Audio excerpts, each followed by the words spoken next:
تو خدا نے اس ساری سچویشن میں انٹروین کرنے کا سوچا، اور خدا مخاطب ہوا ایک شخص سے، اور اس شخص کا نام تھا موسیٰ۔ ہم سب کو جلتی جھاڑی کا واقعہ یاد ہوگا کہ کیسے ایک دن کوہ حورب پر موسیٰ اپنے سسر یترو کی بھیڑیں چرا رہا تھا کہ اس نے ایک جھاڑی کو جلتے ہوئے دیکھا۔ موسیٰ کو تجسس ہوا، وہ اس جھاڑی کے قریب گیا اور ایک نہایت حیرت انگیز واقعہ اس نے دیکھا، اور وہ یہ تھا، وہ جھاڑی جل تو رہی تھی لیکن بھسم نہیں ہو رہی تھی۔ اور پھر اس کو ایک آواز سنائی دی جو یقیناً الہی تھی، اور اس کو ایک پیغام دیا گیا کہ مصر کو لوٹ جا اور وہاں جا کر فرعون سے کہہ کہ میرے لوگوں کو جانے دے تاکہ وہ میری عبادت کر سکیں۔ یاد رہے دوستو کہ موسیٰ مصر سے مفرور تھا، وہاں اس نے ایک مصری کو قتل کیا تھا، اور اس لیے وہ بھاگتا ہوا مدیان کے ملک میں آ گیا تھا جہاں پر وہ اپنے سسر کے گھر میں رہتا تھا۔ اب موسیٰ کے لیے مصر میں واپس جانا سزائے موت کے مترادف تھا، لیکن وہ مرد خدا جانے کے لیے تیار ہو گیا۔ اس نے بہت سی وضاحتیں چاہیں خدا سے، اس نے خدا کا نام بھی پوچھا کہ میں جب جا کر تیرے لوگوں کو کہوں گا کہ مجھے اس خدا نے بھیجا ہے تو وہ یقیناً پوچھیں گے کہ کس خدا نے؟ تو تب خدا نے اپنا وہ نام موسیٰ پر آشکار کیا جس کے حوالے سے ہم خدا کو پرانے عہد نامہ میں جانتے ہیں، اور وہ نام تھا یود ہے واو ہے، میں جو ہوں سو میں ہوں۔ اور خدا نے کہا تو جا کر میرے لوگوں سے کہنا کہ میں جو ہوں سو میں ہوں نے مجھے بھیجا ہے۔ ہم کہانی سے واقف ہیں، موسیٰ مصر کو پلٹ کر جاتا ہے، اس کو اپنے لوگوں کو کنونس کرنے میں وقت لگتا ہے، اور فرعون کو کنونس کرنے میں اس سے کہیں زیادہ وقت لگتا ہے۔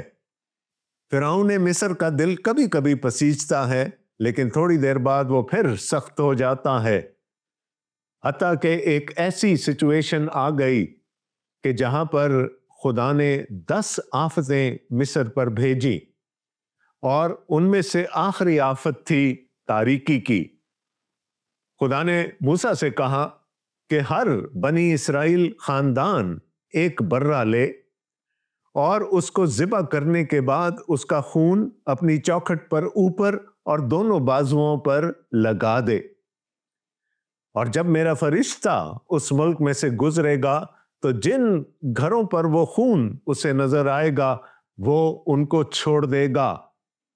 اس کے علاوہ پورے مصر میں سب پہلوٹے، چاہے وہ انسان کے ہوں، چاہے جانور کے، چاہے فرعون کے، سب مارے جائیں گے۔ ایسا ہی ہوا، بنی اسرائیل نے وہ پہلی فسح مصر میں منائی، اور اسی رات خدا ان کو اپنے زور بازو سے ملک مصر سے نکال لایا۔ ہم اس کہانی سے بہت اچھی طرح سے واقف ہیں کہ جب بنی اسرائیل موسیٰ کی قیادت میں ملک مصر سے نکلے تو فرعون کی پوری فوج ان کا پیچھا کرتے ہوئے چلی آئی، حتیٰ کہ وہ سمندر کے کنارے پہنچ گئے۔ آگے سمندر تھا، دونوں طرف پہاڑ تھے، اور پیچھے سے مصر کی فوج آ رہی تھی جو اس وقت کی سپر پاور تھی۔ وہ تمام اس وقت کے جدید اسلحے سے لیس تھے، اور بنی اسرائیل کے پاس اپنے آپ کو بچانے کا کوئی وسیلہ نہیں تھا۔ آگے سمندر، دونوں طرف پہاڑ، اور پیچھے مصر کی فوج۔ اور پھر خدا نے انٹروین کیا۔ خدا جو ان کو ابر کے ستون اور آگ کے ستون میں یہاں تک لے کر آیا تھا، اپنی رہنمائی میں وہاں تک لے کر آیا تھا، خدا بنی اسرائیل اور مصر کی فوج کے درمیان آ گیا، اور ایسا ممکن ہوا کہ بنی اسرائیل سمندر کی تہہ میں سے گزرتے ہوئے نکل آئے۔ پانی کو دونوں طرف سے روک دیا گیا، یعنی پانی کی دیواریں بن گئیں اور بنی اسرائیل اس پانی کی دیواروں میں سے، سمندر کی تہہ میں سے گزرتے ہوئے دوسری طرف آ گئے۔ اب یہ بھی سوچئے دوستو کہ جہاں سے پانی ہٹتا ہے وہاں کیچڑ ہوتا ہے۔ جب پانی ہٹا تو وہاں کیچڑ تک نہ تھا، تاکہ بنی اسرائیل آرام سے چلتے ہوئے وہاں سے گزر جائیں۔ اور جب مصر کی فوج نے ان کا پیچھا کیا تو دونوں طرف سے پانی مل گیا اور پوری کی پوری فوج سمندر میں غرق ہو گئی۔ خدا نے معجزانہ طور پر اپنے زور بازو سے اپنے لوگوں کو مصر میں سے نکال لیا۔ اب یہاں تک تو وہ آ گئے، کیا ان کی مخلصی پوری ہو گئی؟ ہرگز نہیں دوستو، کیونکہ سمندر کے دوسری طرف کنعان نہیں تھا۔ وہ موعودہ ملک نہیں تھا جہاں پر خدا ان کو لے جانا چاہتا تھا، بلکہ آگے ایک صحرا تھا، صحرائے سینا۔ اور پھر ہم اس کہانی کو بہت اچھی طرح سے جانتے ہیں کہ 40 سال تک بنی اسرائیل اس صحرا میں دشت نوردی کرتے رہے۔ خدا کا حکم ہوتا تھا تو وہ ایک جگہ سے اپنا پڑاؤ اٹھاتے تھے، اور پھر خدا کے ابر کے ستون کے پیچھے چلتے چلتے وہ اس مقام پر آتے تھے جہاں پر آ کر وہ ستون کھڑا ہو جاتا تھا، اور بنی اسرائیل کو یہ اندیا دے دیا جاتا تھا کہ اب انہوں نے وہاں پر پڑاؤ کرنا ہے۔ دوستو، ہم جانتے ہیں کہ اس دوران ان پر بہت سے مصائب آئے، اور وہ ایک جگہ سے دوسری جگہ اسی صحرا میں 40 سال تک گھومتے پھرتے رہے، حتیٰ کہ ایک پوری نسل مر گئی۔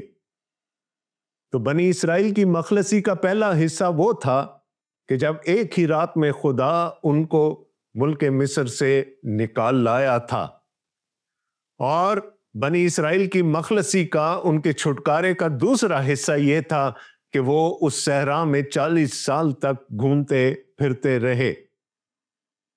کسی مفسر نے بڑا خوب لکھا ہے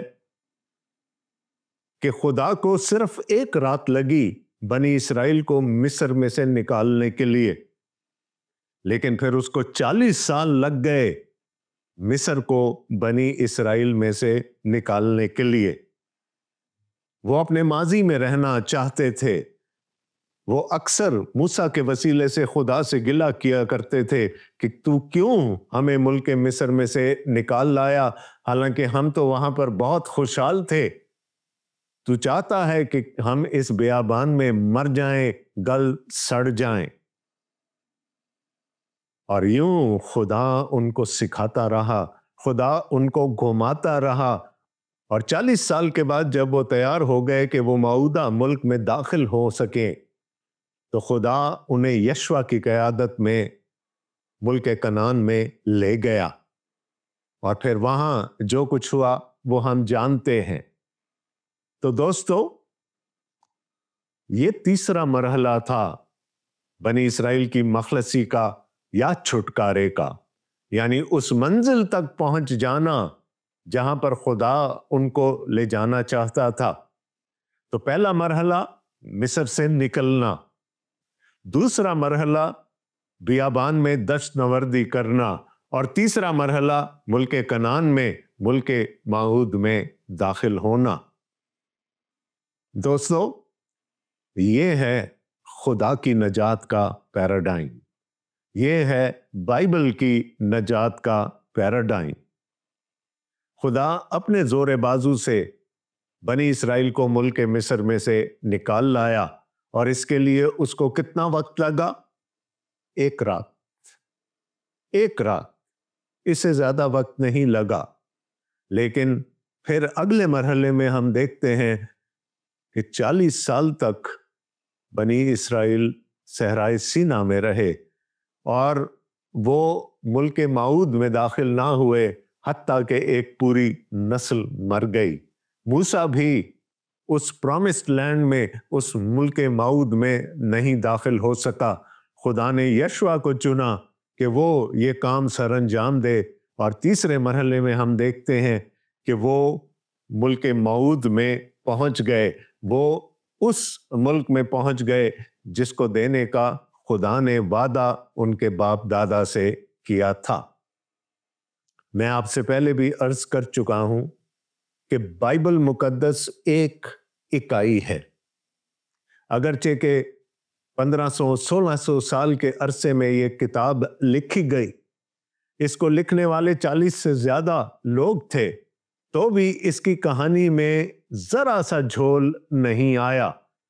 آپ ایک کور سے لے کر دوسرے کور تک پڑھ لیں، آپ کو ایک ہی کہانی نظر آئے گی۔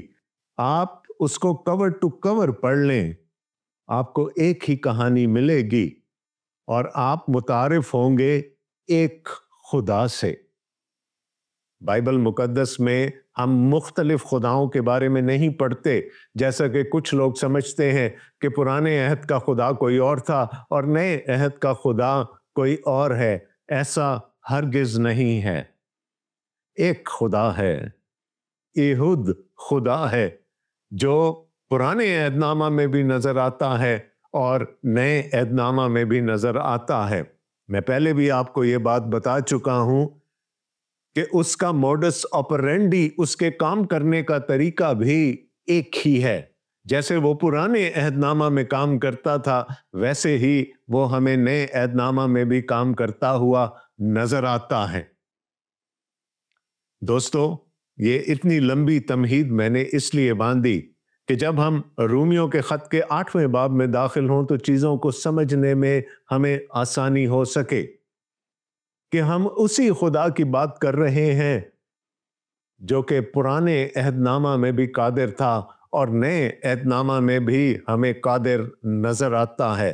اس نے پرانے عہد نامہ میں بھی اپنے لوگوں کو مخلصی دی، ان کو چھڑایا، اور وہ نئے عہد نامہ میں بھی یہی کرتا ہوا ہمیں نظر آتا ہے۔ اور جس طریقہ کار کے مطابق اس نے پرانے عہد نامہ میں اپنے لوگوں کو چھڑایا، وہی طریقہ کار وہ نئے عہد نامہ میں بھی استعمال کرتا ہے۔ پولس رسول ہمیں بتائیں گے کہ ہماری نجات کے بھی 3 مراحل ہیں۔ پہلا تصدیق، دوسرا تقدیس، اور تیسرا تجلی۔ پہلے مرحلے میں ہم چنے جاتے ہیں، ہم راست باز ٹھہرائے جاتے ہیں۔ یہ بالکل ویسے ہی ہے جیسے بنی اسرائیل کا ملک مصر میں سے نکل آنا۔ خدا ہمیں بھی ایک پل میں، جب ہم ایمان لے کر آتے ہیں، ہمارے گناہوں سے نکال کر ابدی زندگی میں شامل کرنے کا وعدہ کر لیتا ہے، لیکن اس کے بعد ایک لمبا عرصہ درکار ہوتا ہے تقدیس کے لیے، یعنی پاک ٹھہرائے جانے کے لیے۔ خدا کا کلام اور خدا کا روح مل کر اس لمبے عرصے میں ہماری حمایت کرتے ہیں، ہماری مدد کرتے ہیں، تاکہ ہمارے اندر جو گناہ ہے وہ نکالا جا سکے۔ اور یہ مرحلہ چلتا رہتا ہے ہماری طبعی موت تک۔ اور جب ہم مر جاتے ہیں، اس دنیا سے کوچ کر جاتے ہیں، تو اس وعدے کے ساتھ کوچ کرتے ہیں کہ ہم خدا کی ابدی بادشاہی میں شامل کیے جائیں گے۔ تو دوستو، وہی 3 مراحل جو ہمیں پرانے عہد نامہ میں نظر آئے، وہی 3 مراحل اب ہمیں نظر آئیں گے نئے عہد نامہ میں۔ بائبل ایک ہے، بائبل کا خدا ایک ہے، اور بائبل کے خدا کے کام کرنے کا طریقہ بھی ایک ہے۔ وہ منجی تھا، وہ منجی ہے، اور وہ منجی رہے گا۔ اور میں اکثر لوگوں سے یہ سوال کیا کرتا ہوں کہ بائبل مقدس کے خدا کو اگر ایک لفظ میں بیان کرنا ہو تو آپ کون سا لفظ چنیں گے؟ مجھے بہت متفرق جواب سننے کو ملتے ہیں، لیکن اس کا صحیح جواب ہے کہ بائبل کا خدا نجات دہندہ ہے۔ The God of the Bible is a savior۔ جب جب اس کے لوگوں کو اس کی ضرورت پڑی، وہ خود اتر آیا تاکہ اپنے لوگوں کو بچا سکے۔ ابھی تھوڑی دیر پہلے میں نے اس جلتی جھاڑی کے واقعے کا ذکر کیا تھا۔ وہاں جب خدا کی موسیٰ سے ملاقات ہوئی تو خدا نے موسیٰ کو کہا، اور میں پڑھ رہا ہوں خروج کی کتاب اس کا 3 باب اور اس کی 7ویں آیت سے۔ خداوند کے کلام میں لکھا ہے، اور خداوند نے کہا، میں نے اپنی لوگوں کی تکلیف جو مصر میں ہے خوب دیکھی۔ دوستو، بائبل کا خدا بصیر ہے، وہ دیکھنے والا ہے۔ اور پھر اس نے کہا، اور ان کی فریاد جو بیگار لینے والوں کے سبب سے ہے سنی۔ خدا سمیع ہے، وہ سنتا ہے۔ اور پھر اس نے کہا، اور میں ان کے دکھوں کو جانتا ہوں۔ بائبل کا خدا خبیر ہے، وہ ہر چیز کی خبر رکھتا ہے۔ تو اس نے کہا، میں نے دیکھا، میں نے سنا، اور میں خبر رکھتا ہوں کہ میرے لوگ ملک مصر میں کس حالت میں ہیں۔ لیکن اس کے بعد جو کچھ خدا نے کہا وہ شاید کسی اور معبود کو کہنے کی قدرت حاصل نہیں ہوگی۔ 8ویں آیت میں لکھا ہے، اور میں اترا ہوں۔ ابھی تھوڑی دیر پہلے میں نے آپ کو کہا تھا کہ بائبل کا خدا نجات دہندہ ہے، وہ خود اپنے لوگوں کو بچانے کے لیے آتا ہے۔ اور یہاں ہم دیکھ سکتے ہیں کہ خدا کہہ رہا ہے کہ میں اترا ہوں۔ کس لیے اترا ہوں؟ تاکہ اپنے لوگوں کو ان کی تکالیف سے آزاد کر سکوں۔ بائبل کا خدا خود اتر آتا ہے اپنے لوگوں کو چھٹکارا دلانے کے لیے، اپنے لوگوں کو مخلصی دلانے کے لیے۔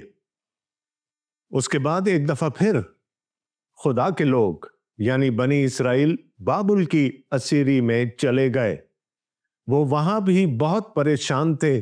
زبور نویس ہمیں بتاتا ہے کہ وہ لوگ کہتے تھے، ہم بابل کی ندیوں پر بیٹھ کر روئے۔ اور پھر خدا، بائبل کا خدا جو نجات دہندہ ہے، خود ان کی مدد کے لیے آتا ہے۔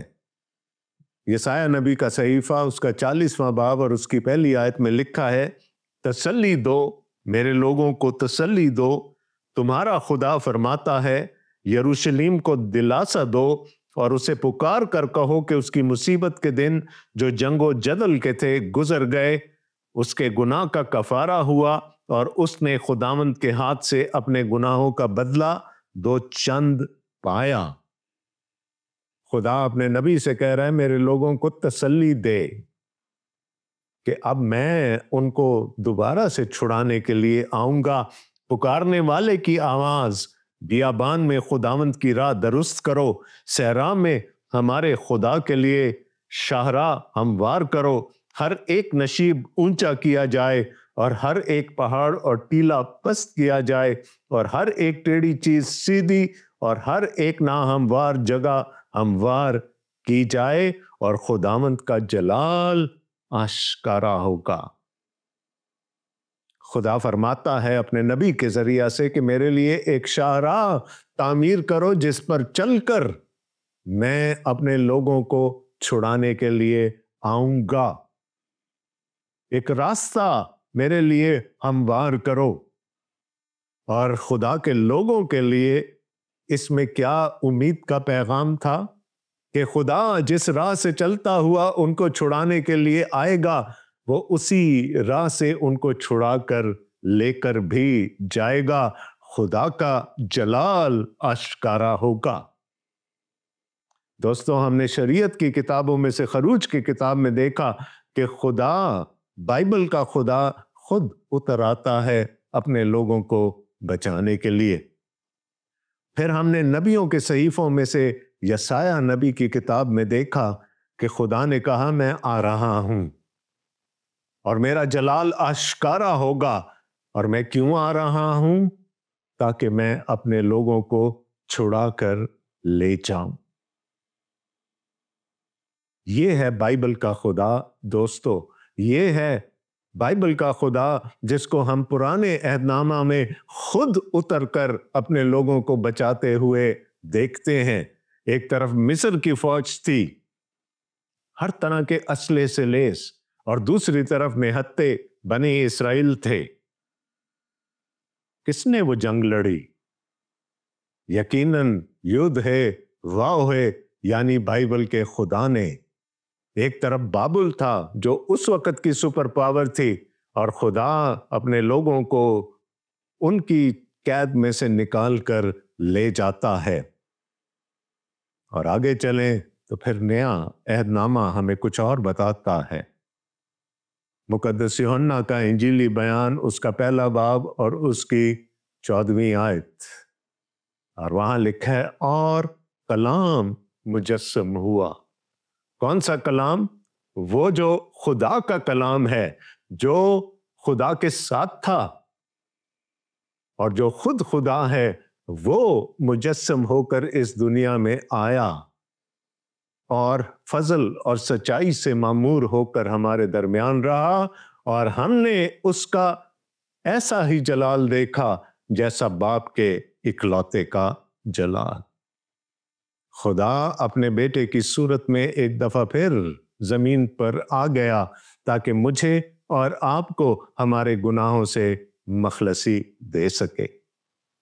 تو دوستو، آج کے پروگرام میں میں نے کوشش کی کہ آپ کے سامنے بائبل مقدس کی نجات کا وہ پیراڈائم رکھ سکوں جو پرانے عہد نامہ میں بھی تھا اور نئے عہد نامہ میں بھی ہے، کیونکہ پولس رسول پر یہ الزام لگایا جاتا ہے کہ انہوں نے مسیحیت کی شکل بگاڑ دی۔ اگر ایسا ہوتا تو پھر اتنی مماثلت کہاں سے ملتی ہمیں کہ ہم پرانے عہد نامہ میں بھی خدا کے کام کرنے کے طریقے کو دیکھیں، اور پھر وہی طریقہ ہمیں پولس رسول نئے عہد نامہ میں بھی دکھائیں۔ میں دوبارہ کہہ رہا ہوں، بائبل ایک اکائی ہے۔ بائبل کا خدا واحد خدا ہے، اور بائبل کے خدا کا طریقہ کار، کام کرنے کا طریقہ بھی ایک ہی ہے۔ اس نے پرانے عہد نامہ میں اپنے لوگوں کو چھڑایا، اور وہ نئے عہد نامہ میں بھی اپنے لوگوں کو چھڑاتا ہے۔ پرانے عہد نامہ میں اس نے مصر اور بابل جیسی طاقتوں سے اپنے لوگوں کو چھڑایا، اور نئے عہد نامہ میں وہ ہم سب کو ابلیس کے پنجے سے نکال لیتا ہے۔ وہی 3 مراحل جو اس نے پرانے عہد نامہ میں استعمال کیے، وہی 3 مراحل ہمیں اپنی نجات کے بھی نظر آتے ہیں، یعنی تصدیق، تقدیس اور تجلی۔ دوستو، اگلے چند پروگراموں میں ہم ان چیزوں پر تفصیل سے بات کریں گے۔ رومیوں کا خط چارٹر آف کرسچینٹی ہے۔ اگر آپ نے مسیحی الہیات کو سمجھنا ہے تو آپ کو اس خط کو سمجھنا ہوگا، اور پھر اس خط میں سے اگر الہیات ہمیں کسی ایک جگہ مجتمع نظر آتی ہے تو وہ 8واں باب ہے۔ میں آپ سے معذرت چاہتا ہوں، میں نے آپ کے صبر کو مزید آزمایا، لیکن خداوند نے چاہا تو اگلے پروگرام میں ہم ضرور رومیوں کے خط کے 8ویں باب کی بات کریں گے۔ آج میں نے بنیاد رکھنے کی کوشش کی ہے، اگلے ہفتے اس پر عمارت کھڑی کریں گے۔ تو تب تک کے لیے خداوند آپ سب کا حامی اور ناصر ہو، آمین۔ اپنے میزبان ڈاکٹر آصف جان کو پروگرام نور حیات سے اجازت دیجیے گا۔ خدا حافظ۔